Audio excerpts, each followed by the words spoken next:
ভাপা চিংড়ি, এই লোভনীয় এবং সুন্দর দেখতে এই চিংড়িগুলো আমি ভাপিয়ে রান্না করেছি। চমৎকার এবং খুবই মজাদার। আসসালামু আলাইকুম। নতুন একটা রেসিপি নিয়ে হাজির হয়ে গেলাম আমি রোমাস রেসিপি RS থেকে।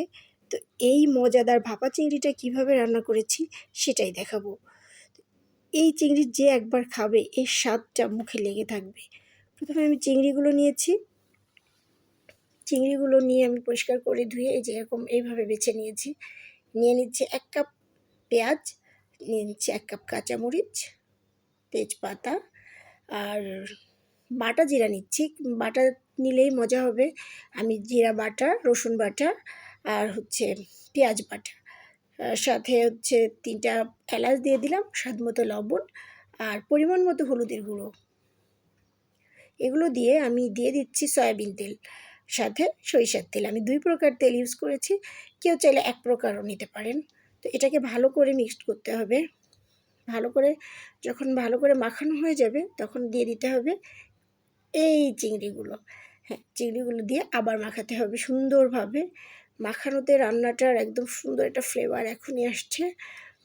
তো এরকম ভালো করে মাখিয়ে তারপরে একটা ঢাকনাওয়ালা বাটি নিতে হবে। স্টিলের নিয়েছি, কেউ চাইলে সিলভারেরও নিতে পারেন, যার যার ইচ্ছা। আমি স্টিলের নিয়েছি, এটা ঢাকনাসহ। এর ভিতরে আমি সুন্দরভাবে দিয়ে দিচ্ছি মাছগুলো।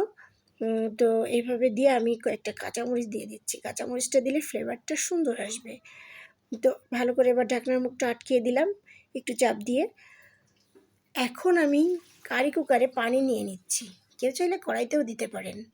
তো দিয়ে আমি এমনভাবে বাটিটা বসাচ্ছি এবং খেয়াল রাখতে হবে পানিটা যেন বাটিটার ঢাকনার উপরে উঠে না যায়। তো এই অবস্থায় দিয়েছি এবং আমি ঢাকনা দিয়ে ঢেকে রাখলাম 20 মিনিট।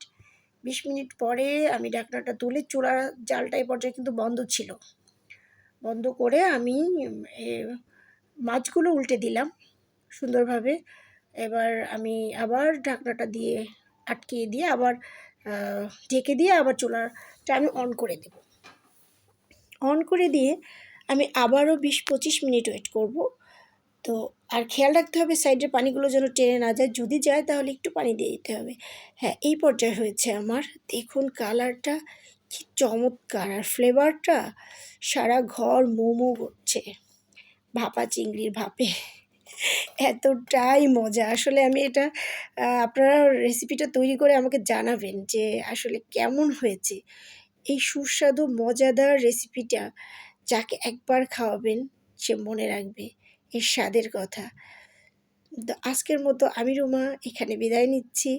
আবার আগামীকাল নতুন কোনো রেসিপি নিয়ে দেখা হবে ইনশাআল্লাহ। সবাই ভালো থাকবেন। আল্লাহ হাফেজ। Thanks for watching.